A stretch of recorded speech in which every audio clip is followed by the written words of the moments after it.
So if you are thinking of buying your first home, or you just want to know how owning a home can help you build wealth, you are in the right place. I've been a real estate broker for the past 10 years, and during that time I've had the pleasure of helping hundreds of people buy and sell homes, essentially all of whom have made money in the process, and several of whom have become millionaires during that time. What's up, y'all? My name is Jordan, and on this channel, we build wealth. Owning a home is an integral part of building wealth, but there is a right way and a wrong way to own a home. Home sweet home? Wait. No, it's this one right here. Your home can be one of your greatest assets or your worst liability. And in this video, we're going to make sure that you are equipped to make it an asset that enhances your life and increases your wealth. And this is going to include some strategies you probably never heard before. We're going to talk about what kind of house you should buy, what kind of mortgage you should get, and most importantly, how to own that home so that it contributes positively to your wealth. Now keep in mind, 98% of millionaires, people who have actually built wealth, own houses, and those homes are usually a considerable part of the first $1 million in net worth that they build. You gotta live somewhere, and owning where you live allows you to build wealth while having a place to call your own. So we're gonna start by discussing how to buy a house the right way, but if you've already bought it, don't worry, very quickly we're gonna get to some stuff that's vital for anybody that owns a home. Now for starters, how much house should you buy?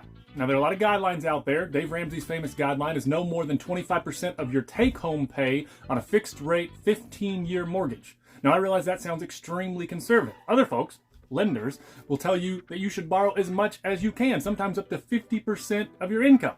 I've got a 4-bedroom house in a great community. How do I do it? I'm in debt up to my eyeballs. Not a great idea.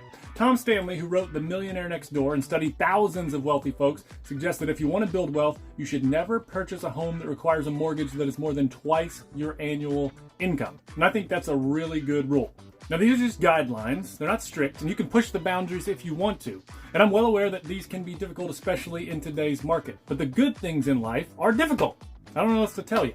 The main thing to keep in mind is the smaller your house price in relation to your income, the easier it's going to be to build wealth in basically every way. For one, the smaller payment, the more income will be available to invest elsewhere, and also the less expensive home, the less you are inclined to spend on basically everything else in life. There's a secret that self-made millionaires have discovered. They choose to live in neighborhoods in which they're surrounded by folks who make substantially less money than they do. You should do it right there, but don't go down here because they don't have any money. Now, this is not because they're snobs who want to feel rich. It's because they know that that helps them minimize economic peer pressure to spend more on consumer items. The neighborhood in which you live will do more to influence your spending than just about any other single factor. Inevitably, you will dress, drive, eat, and spend very similarly to your surrounding neighbors. It's just a fact of life. Remember, we're trying to buy a house to help us build wealth, not to satisfy every desire. That'll come. So do everything you possibly can to keep the purchase price of your home to less than 3 times your household income. Absolutely don't go above that. Now, what kind of mortgage should you get? Fixed rate or adjustable? 30-year or 15? Conventional, FHA or VA? Incendium gloria culpum, etc., etc. Man, there's a lot here. Let's start with the first, fixed rate versus adjustable. Now, you should only ever buy a fixed rate mortgage. This keeps you in control. Adjustable rate mortgages were invented purely to entice buyers who can't qualify for a fixed rate, or to entice buyers in general when rates were high. But even if you buy with a fixed rate and rates drop, you can always refinance to lock in that lower rate. Adjustable rate mortgages, ARMs, shift the risk from the lender to you, the borrower, and virtually never work out in your favor in the long run. A fixed rate keeps you in charge. Remember that. Now, how about a 15-year versus a 30? Well, 30-year mortgages are vastly more popular because the monthly payment is lower. However, this comes with a big cost in terms of both time and money. A 30-year mortgage at Michael's age essentially means that he's buying a coffin. So with a 30-year, not only will you be paying for twice as long, but you'll likely be paying more than twice as much in interest. A 15-year mortgage also usually offers a lower interest rate. And get this, even though a 15-year mortgage pays off twice as fast, the monthly payments are not twice as much. Here's an example. On a $300,000 loan at 6%, the total interest paid that you pay back would be $347,515 for a 30-year, but only $155,682 for a 15-year.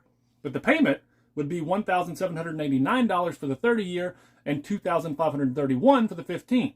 In other words, an extra $742 a month saves you 15 years of your life and $191,833 in interest.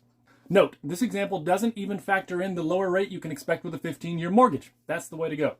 Now, I want to caution you here. A lot of people tell themselves they'll do a 30-year and pay it like a 15. Nice idea, but virtually no one follows through. Doing a 15-year ensures that you will follow through. Now, how about conventional versus FHA versus VA? Those are the three major types of mortgages. Conventional mortgages generally acquire a larger down payment and better credit scores, but come with some distinct advantages.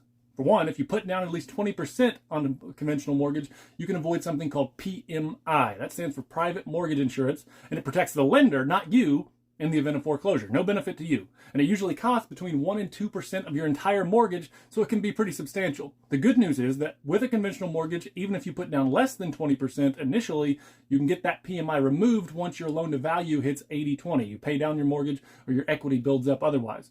Now, FHA loans don't require PMI, but instead require something called MIP, Mortgage Insurance Premium. And this requires an upfront payment and continues every month. The bad news on MIP is it will be with you for at least 11 years on your FHA loan, maybe even longer. This can add up to a lot of money down the tubes. FHA loans also require a more strict appraisal process than conventional, and while sometimes offer a lower interest rate, the additional fees and fewer options available with FHA loans make conventional the better option, in my opinion. So what about VA loans? Well, they were created with the noble intention of helping our veterans. Good idea. Unfortunately, they've not always worked out that way. For one, a VA loan requires a large payment as a part of the closing called the VA funding fee. Now, this can be big. It can range from 1.25% to 3.3% of your mortgage, depending on your down payment and other factors. So thousands of dollars, in other words. And like FHA loans, VA loans can require some more strict closing procedures, so you got to keep that in mind. One caveat with VA loans, by the way, is that if you are a disabled veteran or a Purple Heart veteran, they will waive the funding fee, and that makes them much more viable. Otherwise, I'm not a big fan. Now, one of the main benefits touted by both FHA and VA loans are that they require low or no down payments. But as we're about to see, that may not be such an advantage after all. And this leads us to the question, how much should I put down? Now, of course, it can be tempting to put as little down as possible, maybe even nothing. Yeah, well, sometimes nothing can be a real cool hand. But remember, no matter how little you put down, you still got to pay it all back with interest and time, your life. So in my opinion, the bigger down payment, the better. I encourage buyers to shoot for at least 10%, ideally 20%, to avoid PMI on that conventional mortgage. A larger down payment does two important things. Number one, it helps minimize your mortgage overall. Therefore, it minimizes the interest you will pay, but it also helps minimize your risk. Because if something goes wrong, something bad were to happen, and you need to sell your house shortly after buying it, you need some equity. With sales fees, closing costs, moving expenses, it can cost 10% of your home's value just to sell and move. If you put down 5% or less, you can easily find yourself underwater with no ability to get out. Just ask people in 2007. This is where your house can become a curse rather than a blessing. Dark have been my dreams of late. So here is the most important thing to remember when you're buying a home. Do not buy a home until you're confident that you can stay in it at least 3 years, ideally longer. As you can see from this info, since 1980, there's only been one 5-year period listed in which median home prices in America have gone down. Moral of the story, stay for 5 years, you're very likely to make money. Stay for 10 years, and you are basically guaranteed to make money. Hanging on to your home for a long time covers over a host of sins. Well, I'm not sure it covers any sins, but it should at least make you a lot of money. And don't forget, unlike any other investment, you don't have to pay any capital gains taxes on the amount of money your personal residence increases in value up to $250,000, as long as you've lived there long enough. That's incredible. Now, when it comes time to buy, what kind of house should you look for? Well, I advise nothing too unique. Ideally 3 bedrooms, a couple of bathrooms, in a neighborhood or a subdivision that has an established track record. Things like big trees and sales for the last 10 years. That's what I'd really look for.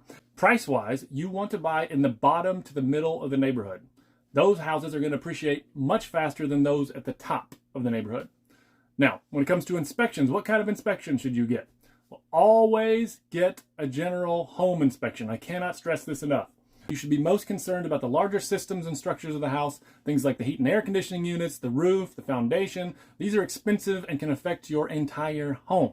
Have your inspector verify that the foundation's in good shape with no signs of movement or water intrusion. Have the inspector verify that the HVAC units are working and obtain their age if possible. This is going to tell you how long until they'll need replacement, aka when you'll need to shell out thousands of dollars. The inspection may also give you some leverage to negotiate. I want a price reduction or I am a-walking.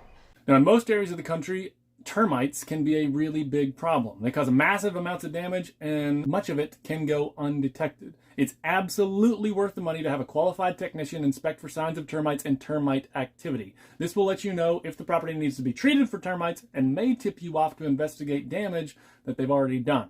Really good to know before you buy the house. I know this from experience, trust me. Radon is a cancer-causing gas that is gaining more recognition around the world. Fortunately, it can be tested. Getting a radon test is important due to health implications for your family, but also the presence of radon may make resale of your home much more difficult in the future. So if your inspection turns up toxic levels of radon, you might be able to negotiate to have the seller install a mitigation system, which will protect your family's health and increase the value of your home. If not, you can have one installed yourself. Now, when it comes to closing, you absolutely want to get a title search done. Most likely your lender is going to require that if you're getting a loan, and you absolutely want to pay for title insurance, owner's title insurance that protects you as the owner. I've seen lots of title work messed up over the years, and it could cost you hundreds of thousands of dollars if you don't get that critical coverage. Not fun to pay that payment up front, but very well worth it. So there's obviously much more to discuss here than we've had time to touch on in this video. What other questions do you guys have? What relevance topics should I touch on? Drop those in the comments. Now I'm going to continue making these videos on all sorts of wealth building topics, so hit that subscribe button and come build wealth with me.